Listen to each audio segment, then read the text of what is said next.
You're hitting the gym, lifting consistently, maybe even tracking your macros, and yet your muscle gains feel like they're crawling. Ever looked in the mirror and thought, why am I not seeing results like I should? You're not alone. And the truth is, it's not always about how hard you train, it's about how smart you train. Most people don't realize it, but there are a few everyday habits, seemingly harmless, that are quietly sabotaging your progress. And trust me, I've seen it happen even to experienced lifters who thought they had everything dialed in. In this video, I'm breaking down 10 hidden habits that could be the reason you're stuck. Some of them might surprise you, others might hit a little too close to home. But by the end of this video, you'll not only recognize what's holding you back, you'll know exactly how to fix it. And here's a heads up. Habit number 8 is a game changer that could completely shift how you train from now on. So stay with me, because this isn't just another list. This is the reset your body's been waiting for. Let's start with one of the biggest myths in the fitness world, the idea that soreness equals success. We've all been there, waking up the next day barely able to walk and thinking, yeah, that must have been a great workout. But here's the truth. Soreness isn't a reliable sign of muscle growth. It usually just means you did something your body wasn't used to, not necessarily something effective. Chasing soreness might feel satisfying in the short term, but it often leads to poor recovery, unnecessary fatigue, and inconsistent progress. What you really want to track is performance. Are your lifts getting stronger? Are you controlling the weight better? Are your muscles contracting more efficiently with each rep? That's what actually leads to hypertrophy. Instead of trying to destroy your muscles every session, focus on refining your execution and gradually increasing your workload over time. Because soreness fades, but strength, size, and real progress, that sticks around when you're training smart. Most people think they're eating enough to grow until they actually track it.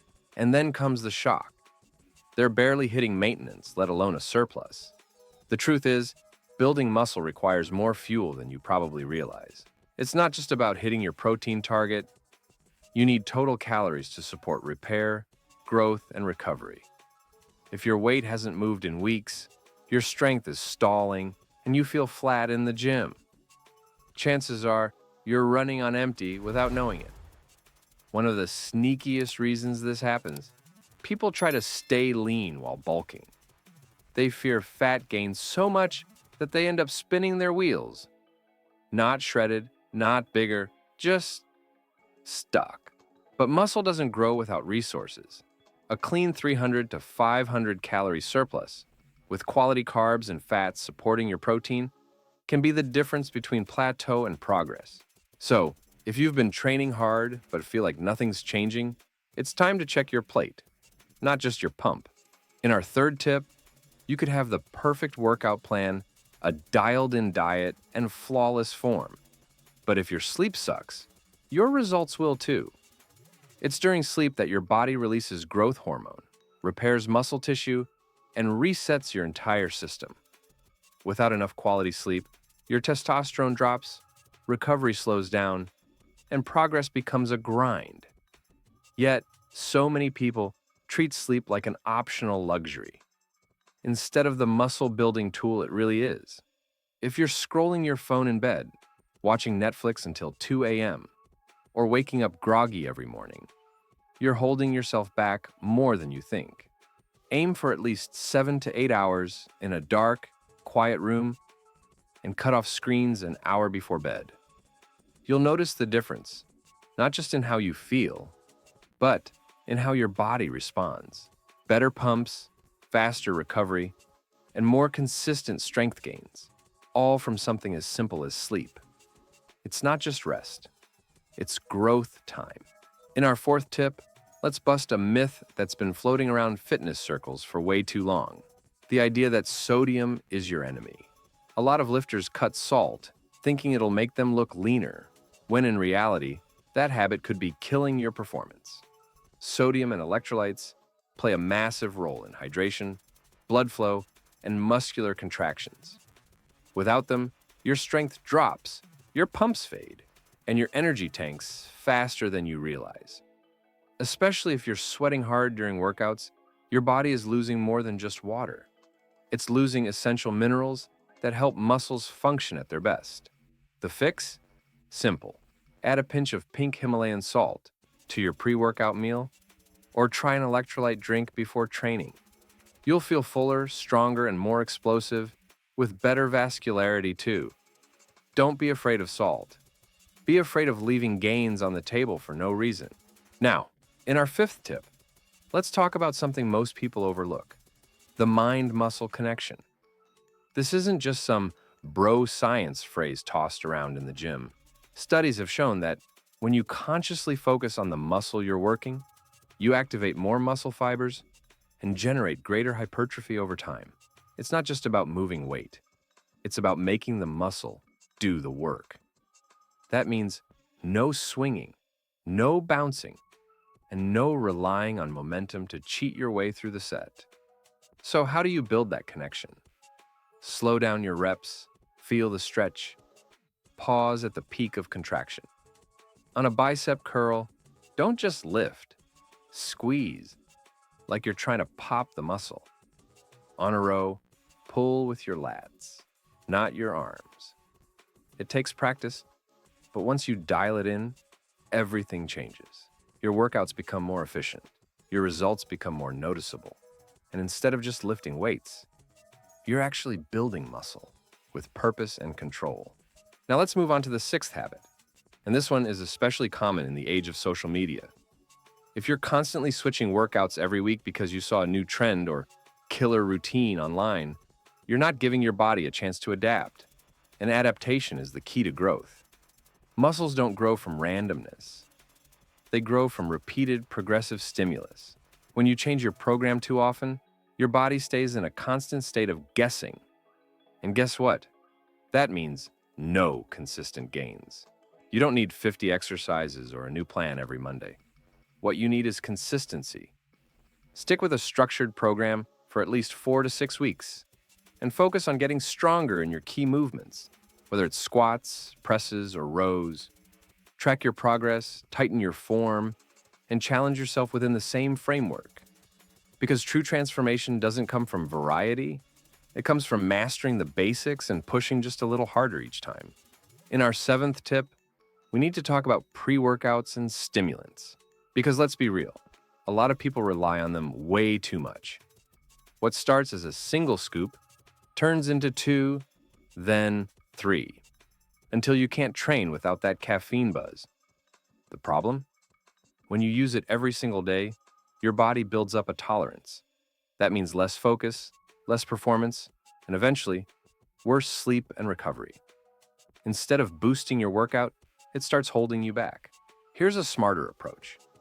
Use pre-workouts strategically. Save them for your heaviest training days, like leg day, deadlifts, or high-volume upper body, when you really want to push your limits. On lighter days, a strong cup of black coffee or nothing at all works just fine. And if you're already seeing progress in fat loss, that's when thermogenics can help. Not as a miracle fix, but as a performance enhancer and fat-burning amplifier. The key is to use these tools with purpose, not dependence. Let's move into our eighth habit, and this one is a classic mistake that even experienced lifters make: training to failure every single set. It might feel hardcore, and sure, pushing your limits has its place, but doing it all the time? That's a fast track to burnout, not muscle growth. When you constantly take sets to failure, your central nervous system gets fried, your recovery slows down, and your performance in the rest of the workout tanks. You're spending more time recovering than actually progressing. So what's the smarter move? Focus on leaving 1 to 2 reps in the tank for most of your working sets. This is called training close to failure, and it's been shown to stimulate growth while still allowing you to train consistently throughout the week. Then pick just one key set, maybe the final set of your last compound movement, where you really go all out and push to the limit. That way, you're still building intensity, but with control and purpose. You can also rotate intensity techniques across your training week, like using drop sets, rest pause sets, or slow negatives, instead of always chasing failure. These strategies create deep muscle fatigue without wrecking your recovery. The goal isn't to destroy your body, it's to stimulate it just enough to adapt and grow. Remember, muscle is built through consistency and intelligent effort, not just by pushing until your arms stop working. Here's the truth. Most lifters never take a deload week. And honestly, that's a big mistake.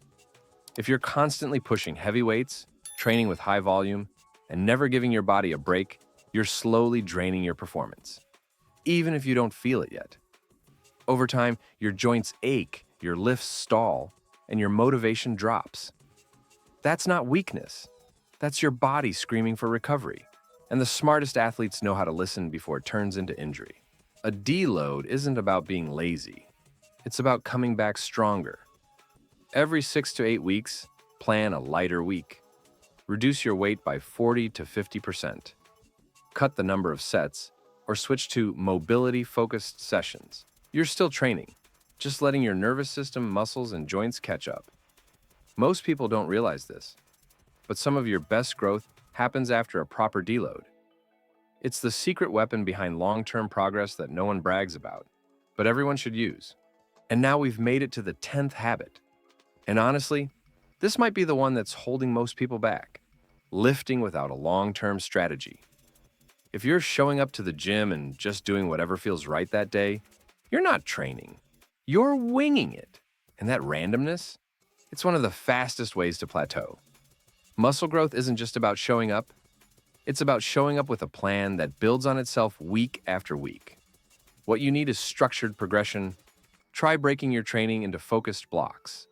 Start with 4 weeks of strength training, lower reps, heavier weights, followed by 4 to 6 weeks of hypertrophy, moderate weight, higher volume, and then a deload week. This type of periodization helps you avoid burnout, break through plateaus, and keep improving without guesswork. If you want serious results, stop training on autopilot and start training with purpose. If any of these habits hit home, don't worry. This is your turning point. Fixing even just a few of them can unlock the muscle growth you've been chasing for months. And if you're ready to take it even further, check out the video on the left. It's a step-by-step game plan to accelerate your muscle gains using one of the most intense and effective strategies I've ever shared. Trust me, if you liked this video, that one will blow your mind.